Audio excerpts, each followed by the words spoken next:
तभी काव्या उनकी बात बीच में काट जोर से हंसते हुए बोली, हाँ माया को सब सच पता था। उसे पता था कि उस दिन उसके मॉम डैड का एक्सीडेंट ऋषिका ने नहीं बल्कि नताशा दी ने किया था। उसे सब कुछ पता था, पर फिर भी वो कुछ न कर सका क्योंकि उसकी जान से भी प्यारी बहन वो माही हमारे पास जो थी। उस माया ने जो भी अब तक किया वो मेरी दी की मर्जी से किया था। मेरी दी ने द ग्रेट बिजनेस टायकून अर्थ खुराना के लेफ्ट हैंड कहे जाने वाले माया राठौर को अपने सामने झुकने के लिए इस कदर मजबूर कर दिया था कि सब कुछ जानकर भी वो कुछ नहीं कर सका, और नहीं अब तुम सब हमारा कुछ बिगाड़ सकते। अभी उसने इतना ही बोला था तभी वहां जोर से चटाक की आवाज गूंज जाती है। वही सभी हैरानी से काव्या और अर्थ को देख रहे थे। इस वक्त काव्या का फेस एक तरफ झुका हुआ था। उसके राइट साइड के गाल पर उंगलियों के निशान बने हुए थे और अर्थ बिल्कुल उसके सामने खड़ा गुस्से से उसे देख रहा था। अर्थ ने काव्या की बात पूरी होने से पहले ही खींच के एक थप्पड़ उसके गाल पर जड़ दिया था। अर्थ काव्या के पास जा उसके बालों को पकड़ उसका फेस ऊपर करता है और उसकी आंखों में देख दांत पीसते हुए बोला, बहुत कर ली तुमने अपनी बकवास और बहुत सुन ली मैंने। तुम्हें सच में लगता है अगर माही तुम लोगों के पास है तो मैं तुम्हें कुछ नहीं कर सकता? तो चलो तुम्हारी यही गलतफहमी दूर करते हैं। बोलकर अर्थ शॉक देने वाली मशीन को हाथ में ले उसे फुल मोड पर कर काव्या की तरफ देखता है जिसकी आंखों में अब खौफ नजर आ रहा था। काव्या डरी हुई नजरों से अर्थ की तरफ देख अपने सर को नामे हिलाते हुए बोली, नो तुम ऐसा कुछ नहीं कर।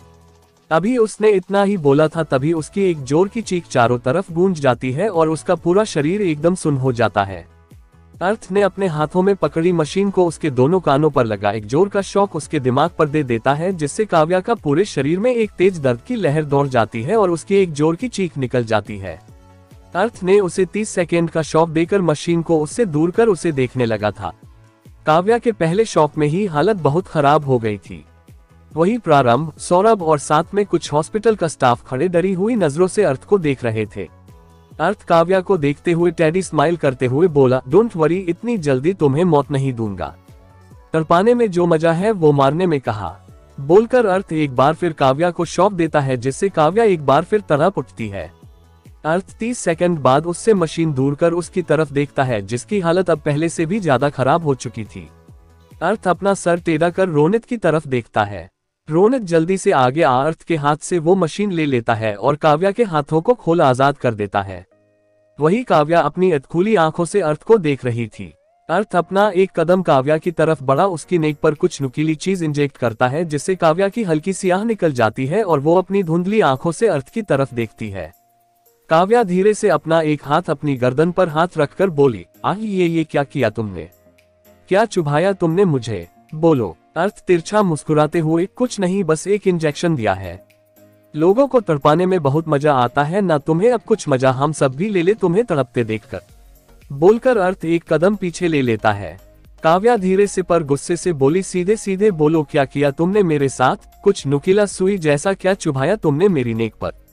बोलते हुए काव्या अपने हाथ को नेक पर से हटा आंखों के सामने करके देखती है जहां उसकी फिंगर पर हल्का सा ब्लड लगा हुआ था। अर्थ अपना एक कदम पीछे ले तिरछी स्माइल करते हुए बोला, वायरस, एक ऐसा वायरस जो तुम्हें तुम्हारी मौत तक तड़पाएगा, पर अफसोस तुम्हें मौत नसीब नहीं होगी। बेहिसाब दर्द होगा, इतना कि खुद मौत चुनना पसंद करोगी, पर मिलेगी नहीं।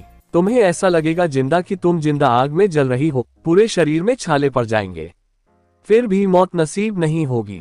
इतना दर्द होगा बॉडी में कि खुद मरना पसंद करोगी, पर अफसोस उस वक्त तुम्हारी बॉडी पैरालाइज्ड होगी, चाहकर भी अपने हाथ पैर हिला नहीं पाओगी।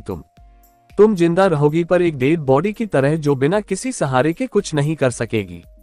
जैसे नशा आदमी को धीरे धीरे अंदर से खोखला बनाता है, उसी तरह ये वायरस भी तुम्हें कुछ ही घंटों में अंदर से खोखला कर देगा। बोलकर अर्थ वहां से बाहर की तरफ जाने लगा था।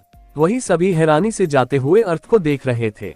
काव्या, जिसे अभी थोड़ा होश था, अर्थ की बात सुन वो बुरी तरह डर जाती है।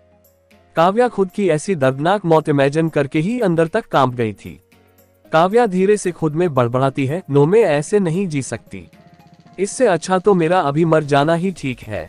तभी उसे अपने हाथ पैर एकदम भारी लगने लगे थे, जिसे महसूस कर काव्या बुरी तरह डर जाती है और वो अपनी पूरी ताकत लगा बेंच पर से खड़ी हो जाती है। कोई कुछ समझ पाता उससे पहले ही काव्या वहां से भागकर ग्लास डोर के पास आ उसे ओपन कर नीचे छलांग लगा देती है, जिससे वो एक तेज चीख के साथ हॉस्पिटल के 6th फ्लोर से सीधे ग्राउंड फ्लोर पर जा गिरी। वहीं सभी भागकर ग्लास डोर के पास आ नीचे देखते हैं जहां ग्राउंड फ्लोर के बीच में काव्या मुंह के बल गिरी हुई थी और उसके नीचे बहुत सा खून जमा हुआ था। वही उसके पास लोगों की भीड़ जमा हुई थी। वही धड़ाम की आवाज सुन अर्थ अपना सर टेढ़ा कर ग्लास वॉल की तरफ देखता है और फिर तिरछी स्माइल करते हुए अपने हाथ की बंद मुट्ठी खोल देखता है जहां उसके हाथ में एक सेफ्टी पिन थी, जिसे देखते हुए अर्थ धीरे से बोला, मौत का डर ही लोगों को उनकी मौत तक ले जाता है। बोलकर अर्थ सेफ्टी पिन को वही नीचे गिरा वार्ड के अंदर चला जाता है। दूसरी तरफ इंडिया में खुराना मेंशन में रात 8 बजे आरवी अपने रूम की बालकनी में सोफे पर बैठी अपनी खाली आंखों से एकटक चांद को देख रही थी। अभी उसका एक हाथ कीप पर था जिसे वो हल्के हाथों से हिला रही थी और उसमें बेबी सोया हुआ था। वहीं उसने दूसरे हाथ में कुछ पेपर्स पकड़े हुए थे। आरवी चांद पर से अपनी नजरें हटा उन पेपर्स की तरफ देखती है। उन पेपर्स को देखते हुए आरवी की आंखों से कुछ आंसू की बूंद लुढ़क गालों पर गिर जाती है। आरवी उन पेपर्स को देखते हुए धीरे से बोली, आई नो मैं जो करने का सोच रही हूँ वो बहुत गलत है और अगर आपको इस बारे में पता चला तो शायद आप कभी मुझे माफ नहीं करेंगे, पर मेरे पास ये करने के अलावा और कोई ऑप्शन नहीं है। पहले ही मैं मेरा सब कुछ खो चुकी हूँ, अब आपको और बेबी को नहीं खो सकती। अगर मेरे दूर जाने से आप दोनों सलामत रहते हैं तो फिर यही सही। बोलते हुए आरवी की नजर उन पेपर्स पर थी जिन्हें देख उसकी आंखों से लगातार आंसू बह रहे थे। तभी उसे बेबी के रोने की आवाज सुनाई देती है। आरवी जल्दी से अपने आंसू साफ कर बेबी की तरफ देखती है जो अपनी आंसू भरी आंखों से उसे देख रहा था। आरवी बेबी को अपनी गोद में उठा वहां से उठकर झूले पर बैठ जाती है और अपना फेस नीचे कर बेबी को देखती है जो उसे ही अपनी काली आंखों से देख रहा था। आरवी नीचे झुक बेबी के फहद पर किस कर धीरे से पास आए। दूरियां फिर भी कम ना हुई। एक अधूरी सी हमारी कहानी रही, आसमां को जमी ये जरूरी नहीं। जा मिले जा मिले गाते हुए आरवी की आंखों से आंसू बह रहे थे। वही बेबी एक टक गौर से आरवी को देख रहा था। आरवी बेबी को अपने सीने से लगा प्यार से उसके सर पर किस कर आगे गाती है। इश्क सच्चा वही जिसको मिलती नहीं मंजिले मंजिले, रंग था नूर था जब करीब तू था, एक जन्नत सा था ये जहां, वक्त की रेत पे कुछ मेरे नाम सा लिख के छोड़ गया तू कहा, हमारी अधूरी कहानी हमारी अधूरी कहानी। गाते हुए आरवी की आंखों से लगातार आंसू बह रहे थे। वहीं बेबी एकदम शांत होकर आरवी को देख रहा था। उसने अभी आरवी के बालों को अपनी नन्ही सी मुट्ठी में पकड़ा हुआ था। वहीं दूसरी तरफ डैनियल के विला में डैनियल इस वक्त चेयर पर बैठा अपने सामने रखे शतरंज के खेल को देख रहा था। तभी उसके कानों में किसी की आवाज सुनाई देती है, मिस्टर रहेजा। एक बार फिर उसने बाजी पलट दी और आप कुछ न कर सके। डैनियल अपना सर टेढ़ा कर डोर की तरफ देखता है जहां एक लड़की ब्लैक शॉर्ट ड्रेस पहने खड़ी उसे ही देख रही थी। अभी उसने अपने फेस को दुपट्टे से कवर किया हुआ था जिससे उसका फेस दिखाई नहीं दे रहा था। डैनियल अपना फेस सामने कर टेबल पर रखे शतरंज के खेल को देखता है और फिर टेडी स्माइल करते हुए बोला, एक बाजी जीत लेने से कोई खेल नहीं जीत जाता। ये खेल भी मेरा है और इसका बाजीगर भी मैं हूँ। अगर राजा को हराना है तो वार उस पर नहीं उसकी बेगम पर करना है ताकि फिर कभी वो राजा मैदान में न उतर सके, और अभी उसकी बेगम मेरे इशारे पर है।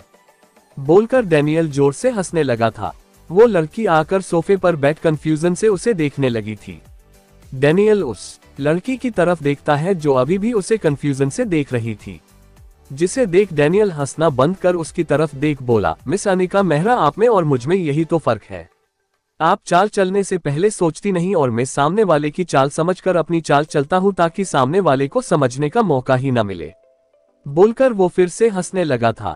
डैनियल को देखकर लग रहा था जैसे अभी उसके दिमाग में बहुत कुछ चल रहा है जो शायद बहुत खतरनाक होने वाला था। आरवी के हाथ में किसके थे वो पेपर, और क्या आरवी सच में अर्थ को छोड़कर चली जाएगी या फिर उससे पहले अर्थ समझ जाएगा डैनियल का शतरंज का खेल। जानने के लिए सुनते रहिए सिर्फ मेरे चैनल पर। और हाँ दोस्तों, प्लीज मेरे चैनल को सब्सक्राइब और वीडियो को लाइक शेयर और कमेंट जरूर करें।